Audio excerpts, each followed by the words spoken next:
Baik, Assalamualaikum warahmatullahi wabarakatuh. Perkenalkan, saya atas nama Ilham Hairi dengan NIM 2021 A1H170. Program Studi Pendidikan Guru Sekolah Dasar, Fakultas FKIP, Universitas Muhammadiyah Mataram. Baik, di sini saya akan menjelaskan materi tentang bagaimana hakikat pendidikan keluarga negaraan dalam mengembangkan untuk sarjana atau profesional. Di sini kita akan masuk pada sub yang pertama, yakni konsep dan urgensi pendidikan kewarganegaraan dalam pencerdasan bangsa. Dalam Undang-Undang Republik Indonesia Nomor 12 Tahun 2012 sempat dicangkup tentang pendidikan tinggi. Program sarjana merupakan jenjang pendidikan akademik bagi lulusan pendidikan menengah atas atau sederajat, sehingga mampu mengamalkan ilmu pengetahuan dan teknologi melalui penalaran ilmiah. Kemudian dalam Undang-Undang Republik Indonesia Nomor 14 Tahun 2005 tentang guru dan dosen dikemukakan bahwa profesional adalah tentang pekerjaan. Lalu bagaimana konsep PKN secara etimologis? PKN dibentuk oleh dua kata, ialah kata pendidikan dan kata kewarganegaraan. Kita masuk kepada pembahasan pendidikan. Pendidikan adalah usaha sadar dan terencana untuk mewujudkan suasana belajar dan proses pembelajaran agar peserta didik secara aktif mengembangkan potensi dirinya untuk memiliki kekuatan spiritual, keagamaan, pengadilan diri, kepribadian, kecerdasan, akhlak mulia, serta keterampilan. Kemudian secara konseptual, istilah kewarganegaraan tidak jauh dan tidak bisa lepas dengan istilah warga negara. Selanjutnya secara yuridis, istilah kewarganegaraan dan pendidikan kewarganegaraan di Indonesia dapat ditelusuri dalam Peraturan Perundang-undangan Republik Indonesia Nomor 12 Tahun 2006 Pasal 1 Ayat 2 yang menyangkut tentang pendidikan kewarganegaraan dimaksudkan untuk membentuk peserta didik menjadi manusia yang memiliki rasa kebangsaan dan cinta tanah air. Bagaimana konsep PKN secara teoritis menurut para ahli?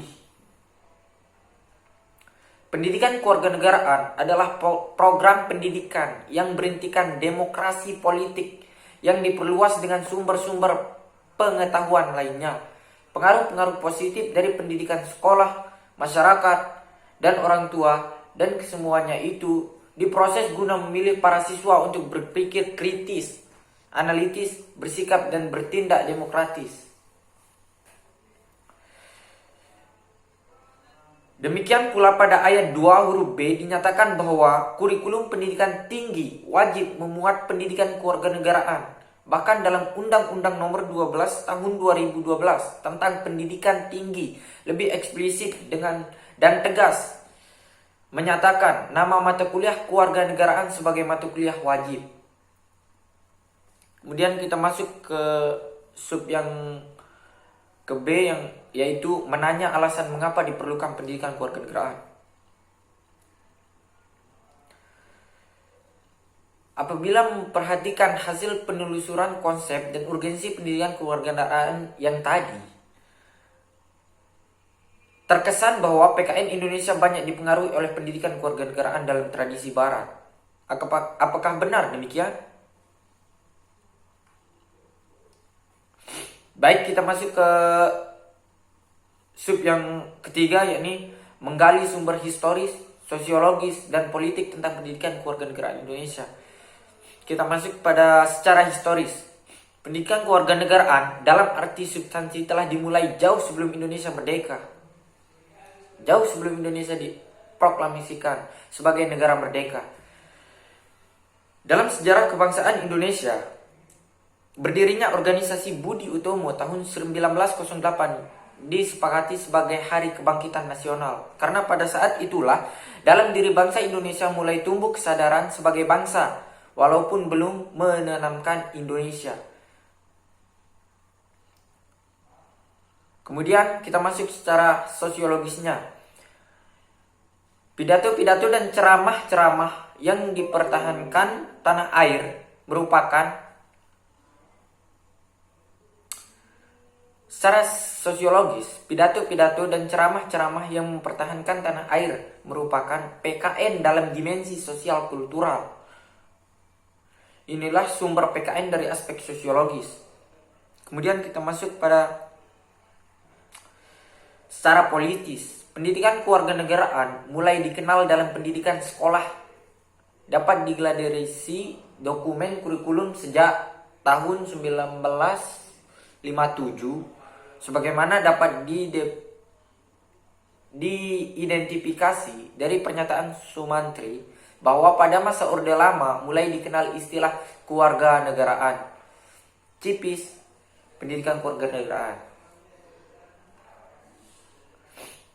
Kita masuk ke sub yang terakhir, yakni membangun argumentasi tentang dinamika dan tantangan pendidikan kewarganegaraan.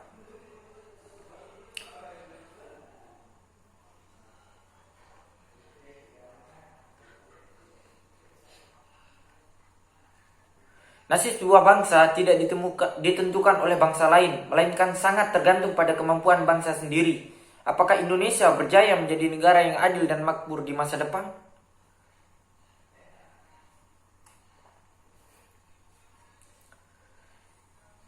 Berikut adalah mengapa PKN dibutuhkan di masa depan. Yang pertama, karena hancurnya berbagai macam nilai demokrasi. Kemudian yang kedua, terjadi sikap pemudaran terhadap berbagai kehidupan kewarganegaraan. Kemudian yang ketiga, terjadi sebuah sikap kemunduran dari nilai toleransi yang dimana terjadi pada masyarakat. Yang kemudian yang keempat, terjadi sebuah sikap pelemahan terhadap nilai yang dimana ada pada sebuah keluarga. Kemudian yang kelima, terjadi sebuah sikap kemudaran yang dimana berada pada sebuah nilai kejujuran.